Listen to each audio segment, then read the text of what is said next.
nga sa làmmiñ dafa rëy instant bi yaa ngi nii sa làmb nga Fallou Ndiaye lañ nekkal Fallou Ndiaye ngi nii toog promoteur pare na yaa ngi nii toog waaw gars yi Pawlish lañ la proposé bëgg nga wala bëggoo Pawlish maa xool leen keneen déedéet Pawlish amul doole waaye bul lijjanti loolu Pawlish mi ngi entraîné instant bi dafa nekk ci yoonu làmb bo ñu jox la Pawlish waaw wala déet na ko daal su ko dee pour su ma ko reyee gars yi xam ni waruma bëri Pawlish mais pare nga bismillah pare nga pare na bu avance bi ñëwee doo ko delloo indi avance ah Fallou loolu kay man de wala Pawlish léegi xaaral ma Pawlish may léegi pare nga Pawlish xam moo sax foo dugg xaaral ma woo ko xaaral Fallou woo na ma maa ngi nii ci bureau Fallou affaire bi amul affaire u xarit déedéet waaw da ngay déglu rek business la maa ngi Pikine nii ñu ngi Pikine mu ne lan su ma jegoon su ma am nga sax moom fan la nekk nii mu ngi Yoff normalement waaw dama lay xamal ni la affaire faramaare nañ ko teg nele waa affaire waa la ñu teg ko nele ba ma daan la ba pare Pawlish nee na doo ko daan mënuloo ko dara Pawlish Fallou Ndiaye taxawal na combat bi de ñaan ko ak Pawlish Mbaye Pawlish ah mën naa la sax ni ma lay daanee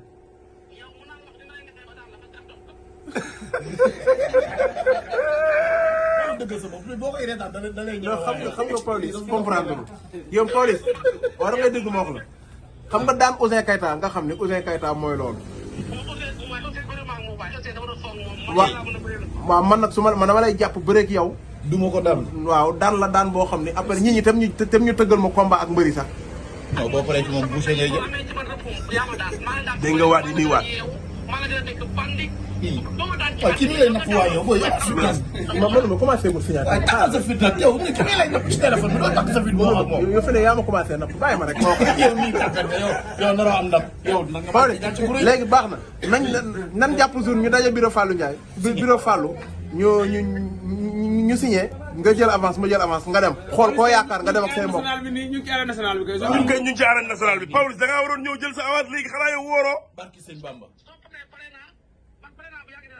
waaw man kay pare naa man mi ñëw ba fii kay pare naa. taalal sa oto ñëw jël si avance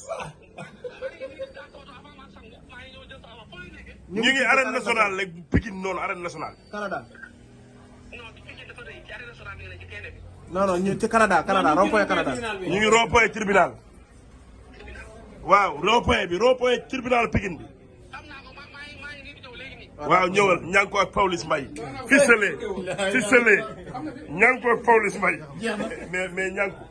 man moom Pawlish laa faral waaw man dama leen daan. koy daan damay daan Pawlish yow sa soo bëggee ñu bëri.